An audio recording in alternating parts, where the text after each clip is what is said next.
This is Smithy.tv.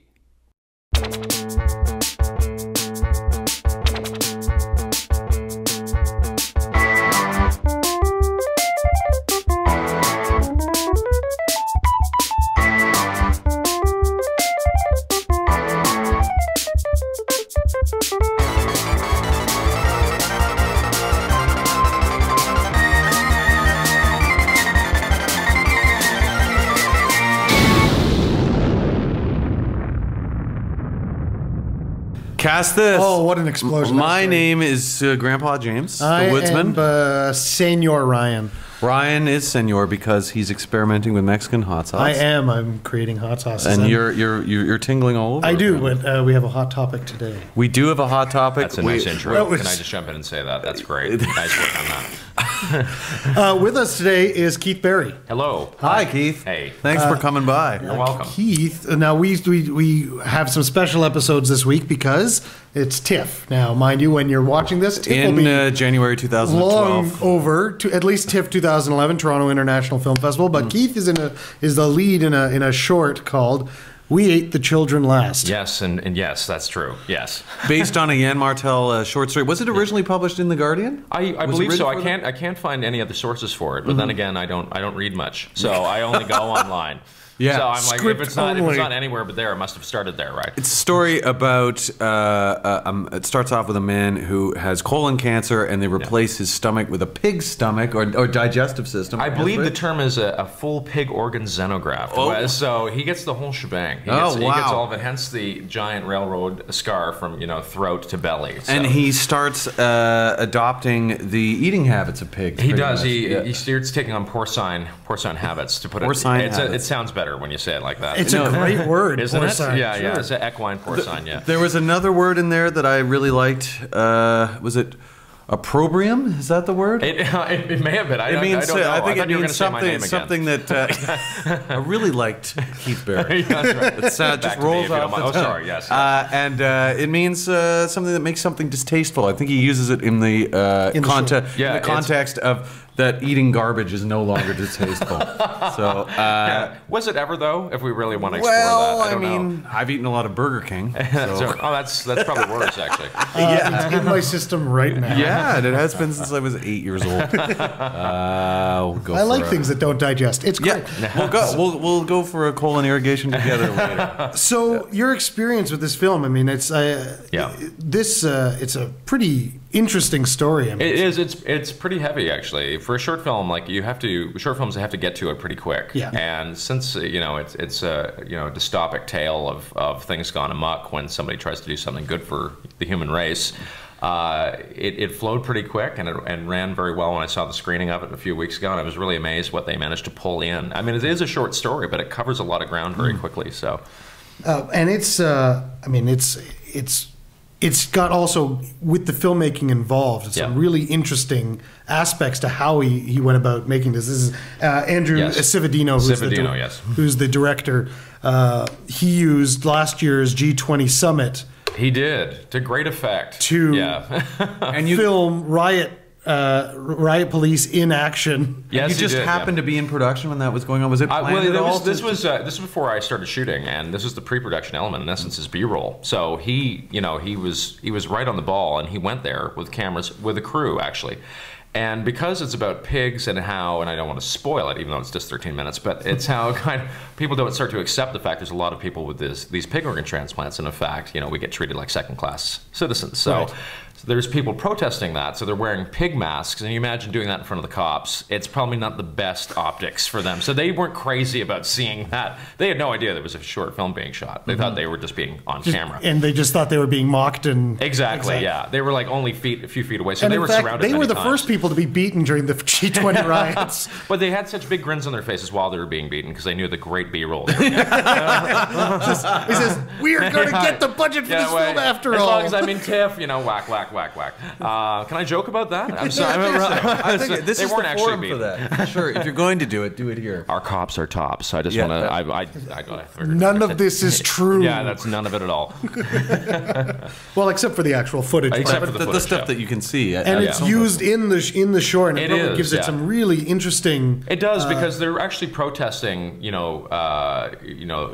half, porcine human beings with the signs and the protests and the masks and all of that amongst this chaos about cars on fire and cops, rattling their shields. And it's really surreal because it looks like it's actually happening. And I really had to doff my hat to Andrew for having the really, dare I say, the balls to go and wade in and shoot when it was really dangerous for anyone being there. And he ended up using 20 seconds of this life-threatening experience in the end result of the picture. Yeah. See, I was more disappointed about some of my dialogue not making it in there, to be honest. I was just like, you know what? I know the G20 stuff was golden, but where's my dialogue? You dropped 3 lines. That's right. That line was golden. You should have kept it. No, he ended up using about 20 seconds. The film really moves, and it's just enough, I think. Well, the story really moves, so it's got to keep pace with how it now. It spans quite a bit of time, really. So I'm assuming he had the rights to do this short story into a short film. He's actually meeting Mr. Martell in a few weeks for the first time to get the rights. That's it. So I've made this short. I hope you don't mind. I hope you don't mind. It actually screened at TIFF, so it's quite successful. So he's actually going to Saskatoon. Here's a check. Don't sue me. How was the premiere? It's actually tonight, it's actually in a few hours. Oh. Yeah. So you guys were my last stop before the premiere. Nice. Yeah. So we're all very, very excited. What program did they put you on? It's Shortcuts Canada 6. It's showing at Bell Lightbox 2 at 5:30, and again tomorrow, same Lightbox at 1. Awesome. That means nothing to our viewers because this will be on the computer in about January. Let's say if a time machine is invented in the next turn the dial back. Make sure you. It will have screens at Lightbox 2. You're expecting a lot from humankind in a few weeks. I'm just saying that. Invention of time machines, all of it. But let's say it happens. It exists. I mean, look, Spielberg can do it. He can send people to the beginning of time. So. That's true. Whatever you like. He's got more money than we do. I'm afraid, though, to do that. To be frank. The trailer looks excellent, and your cinematographer, what's his name? Stephen Chandler Whitehead. Did an incredible job. He really did. Some of the shots we shot in Hagersville and Hamilton, some of the most beautiful spots in the province, and no offense to anyone who lives there. It was. They could have taken that sincerely. They could have. I know. You didn't do that grunt Bravo thing. deadpan, right? Yeah, that's right. Here. Yeah. No, it actually. Everyone was wonderful, and the citizens of both those cities were lovely, and their towns were fantastic and quite accommodating.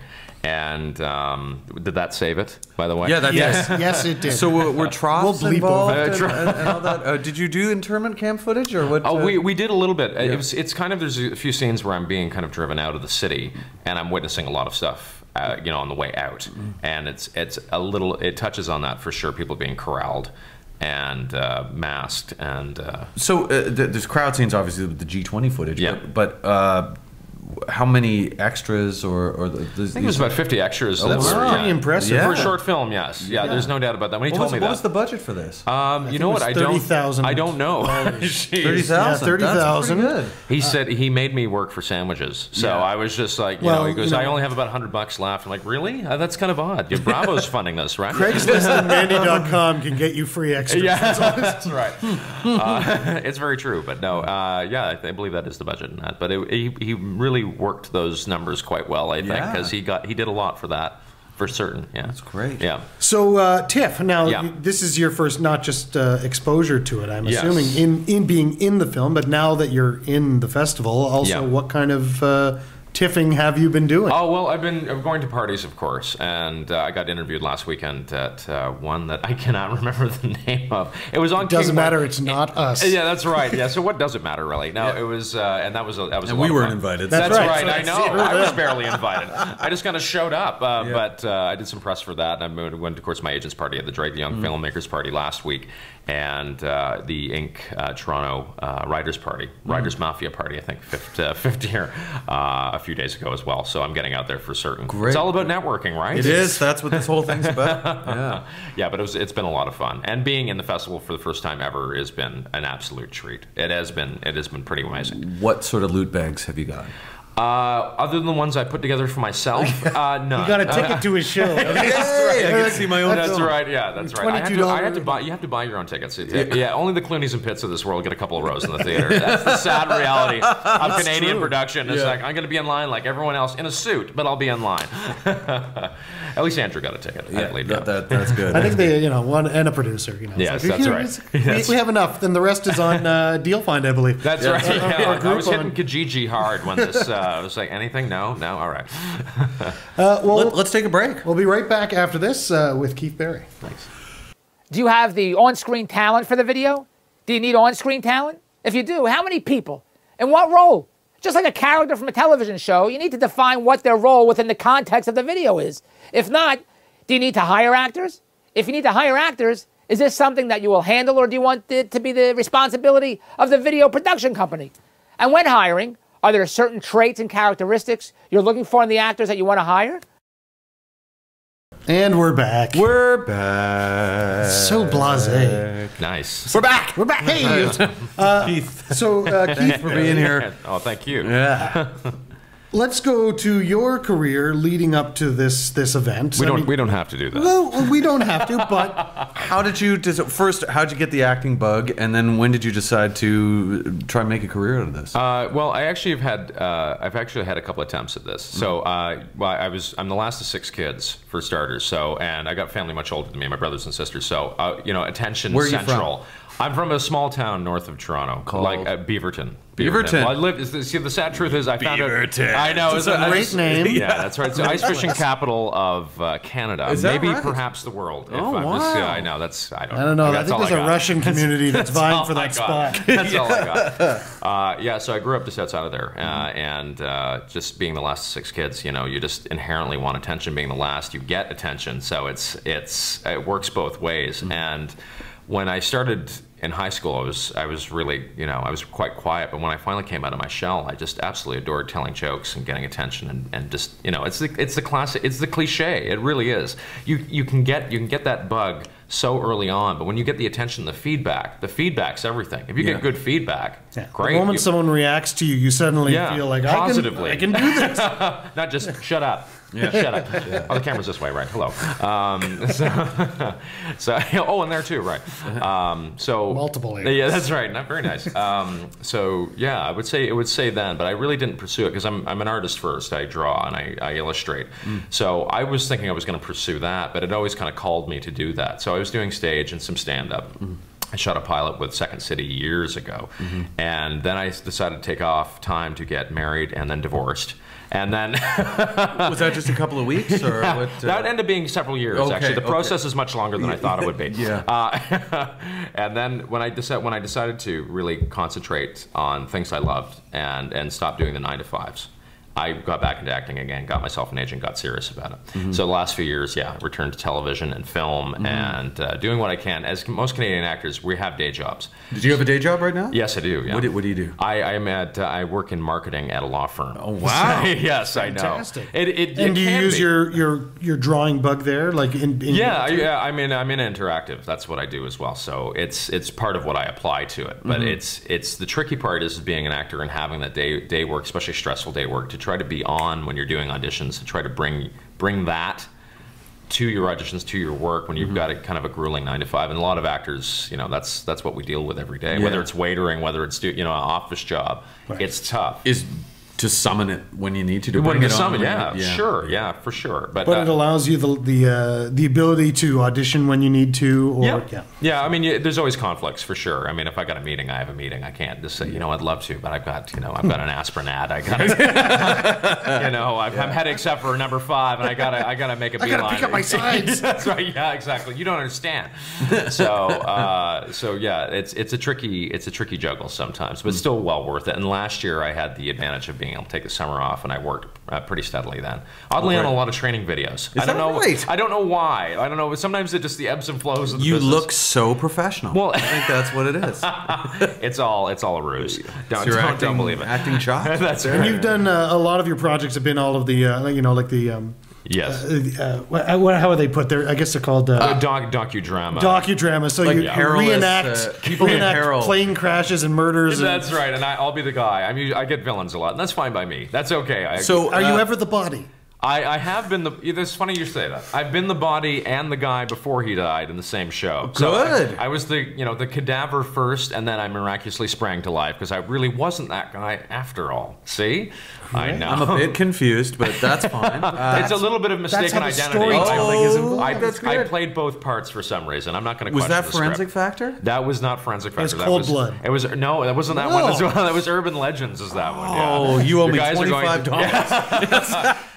I'm sweating it out. You guys are going through my entire resume right now. That's right. So, what was the first gig you did? The very first gig I did, I'd say professional gig I did was, it was called the Ipso Facto Comedy Playhouse. It didn't lack for length of title, that's for sure. And it was a sketch show that I did with members of Second City, and this is years ago. That was the pilot you were talking about? That was the pilot, yeah. That was the pilot. And that really told me that one, I should be writing, and two, that I should be pursuing acting, especially comedy and sketch. I mean, the stuff I've done is actually pretty dark. Sure. Pretty straight and pretty dark, but really my love's comedy and performing, and that on stage. So yeah. You were speaking before we started about script you're writing. Yeah. And is that going to be a comedic sort of? Actually, not at all. Oh. It is I know. I can't seem to get into it, but it's actually a dramatic. It will have comedic moments for sure, but it is a dramatic piece. It's set in 1980, and it's a sports drama, and in Russia, and that's all I can probably tell you right now. That's all you should tell us. Yeah, that's right. Don't give away the story. Someone else is going to write it. Yeah, that's right. Faster. That's right, and better maybe. So we don't want that. So I'm in production right now with that, and it's been an absolute treat. So that's my first professional paid screenwriting gig. Oh, really? Yes. Oh, great. Yeah, for a feature. Yeah. Do you have a writing agent as well as an acting agent? I have an acting agent, a voice agent, and a literary agent. Oh, yeah. Yes, that's right. There's nothing like being spread out as best as That's right. That's right. I'm looking to get more agents, by the way. There's other cities. That's right. I think that Halifax, Montreal, and Vancouver are all calling you. Yeah, let's hope. I want agents to a vanishing point on my card, to a point they're not even readable. In fact, they take over. There's no credits on your resume anymore. It's just agents. And I'd like you to do a project so that they take all your money. That's right. That you write it, you act it, it shoots in Toronto and Vancouver. Yeah, well, if I can get myself a lawyer, a publicist, and a manager, I should probably do just fine. Yeah. I think. You might be able to collect the HST. I think that'll be the best part. Right. It's like you'll be paying off. Do they still give out baby bonus? No? Shoot. All right. Let's take another break. Thank you. We'll be right back. Start with a reason for the video. Why do you want to create it? What topic do you want to cover in the video? These questions often get the ball rolling. Once you have an initial concept in your head, you need to start thinking about the type of video you want to produce. Now, there's no shortage of options. Do you want to create a commercial, documentary, public service announcement, case study, corporate training video, recruitment video, product campaign launch video, instructional or presentation video, a video blog, information video, corporate marketing or communications video, non-profits or charity video, a government video, a professional association video, a legal marketing video, a manufacturing video. Length of the video is also something that needs to be determined. However, you got to first figure out what kind of video you want to do. Now, the style of the video you want to create will have some impact on the final length of your video. And we're back? I want to scratch my arm in the interim. No, you didn't. Oh, thank you. Now it feels like hot sauce. Oh, I got it. It's like the oil from the banana peppers I made last. You've got to be careful doing that. So you've got to wear gloves. I have an absolute love for making hot sauces. My wife for my birthday last year got me a hot sauce of the month club. Wow, that's serious. Tell them the name of your favorite. It's called Colon Cleaner. They always have the most this names. They do. Well, so the first batch I made, I named "It's So Hot It's Porn." This last batch from last night doesn't have a name yet. I haven't really had a chance to really taste it once it's been cooled and settled. But I bought a pound of banana peppers from a farm last week. Wow, you're kind of asking for it, to be honest. I hate to say it, but you. Well, I have 2 children under the age of 3, and you're not allowed to actually pick them up or touch them once you've actually. No, they won't like that. Daddy burns. Oh, let me see. Daddy burns. Your knee. Let me just see. That's right. You can actually have the mutant power to cauterize wounds. At 3 this morning, my son is standing next to the bed saying, "Daddy, take me back to bed." I'm like, "I can't touch you. Just go." That's right. That's right. My hugs hurt now. I can't. My love hurts. You're really teaching him life lessons. Well, I think that the only way they'll learn is through experience. And banana peppers. Yeah, I think it's really. Gosh. Well, I'm tasting new peppers each time. I'll bring in samples next time. We'll eat them on the air and see my face turn redder and redder. It's a shame you didn't this time, to be honest. I think watching the 3 of us see whose face would get the reddest just from. I'm a fan of the hot sauce. I have to say, I throw sauce. down. I've had some stuff that's made me go silent for about half an hour, and that's saying a lot. I'm glad you didn't eat that before we interviewed you. I'm glad I'm not experiencing now. It's solely through my skin and not through my system. No. Well, that's right. Like I'm getting patches of like red everywhere. I'm going to start needing makeup artists soon. Yeah. Speaking of which, I have to say, this segue will work. Promise me. Speaking of makeup artist, wait for it. Hey, wait for it. Incredible in the short, right? Yes. Yeah. Because they did the scars, the trademark scars that are mentioned in the short story. Yeah. Kenji Sato, he was our makeup artist, and he's incredibly talented. And I have to toot his horn because he did a fantastic job day in day out of that, and it was quite painful to get that off every day because the chemical use actually naturally puckers the skin to make it look like a scar. So I could barely lift my head throughout most of the shots without my actual skin pulling. And yet the character's supposed to be in the best health of his life. Best health of his life, yeah. So that treadmill scene when I'm not looking too happy, that's for reals. That is for real. What was the length of the shoot for this? It was we did pick up shots as well. I'd have to say probably, I don't know, I think it was 8 or 10 days. I think over several locations, the ones I mentioned. It was great. It was perfect timing because I had that swatch of time. I auditioned. The audition went well. I loved these guys immediately, and I wanted to work with them. And it just flew. The whole cast and crew, I have to say. And my co-star David Disher, he's phenomenal. He was in the trailer. He's the doctor speaking, and he's quite chilling. I recognized him. Yeah, oh, did you? I did. And he looks incredibly authoritative as well. He is when he really isn't. That's the shocking part. You talk to him in person. Sorry, David, but you're not. He's a sweet guy, But no, we were the biggest cut-ups on the set, and he's got a phenomenal sense of humor, and it was an absolute blast. Excellent. Yeah, very classy guy. Well, best of luck. Thank you. Thank you so much. Thank you so much. Enjoy that heat that I just passed on you. I really. I should have shook with my left hand. You'll be sweating both with nerves and the hot sauce. It's going to be a little awkward through the screening when I'm just kind of like this the whole time. Is he just being dramatic? Maybe. Sweating through the Q&A afterwards. It's going to be crazy. I will Thank anyway. you so much for coming in. Yeah, my pleasure. Thanks so much, and best of luck with the short. Yeah, thank you. Okay. I'm James. This is Ryan. Cast this. Cast this. If you have a company, if you have a service, if you want to cash in today's gigantic market, you got to produce videos. That's where it's all at. Booking print ads and magazines. You can spend thousands and thousands of dollars. I see full-page ads, color ads in newspapers that companies are spending $30,000 a day, $50,000 a day for big full-color page ads that people see. 3 seconds, they turn the page, that's it, it's over. But with a video, you upload the video, you have the video produced, you upload the video online, and it stays there, and it goes crazy. You heard about these viral videos. They're always on television, they're always in the news, they're always in the newspaper. The next viral video went crazy. Millions and millions of views in 2 seconds, in 3 seconds, a quarter of a second. And the sales of the products and services go insane. How does this happen? How does this happen? I have no idea how does it happen. Of course I know how it happens. And I'm going to show you right now how you can cash in on this gigantic video market.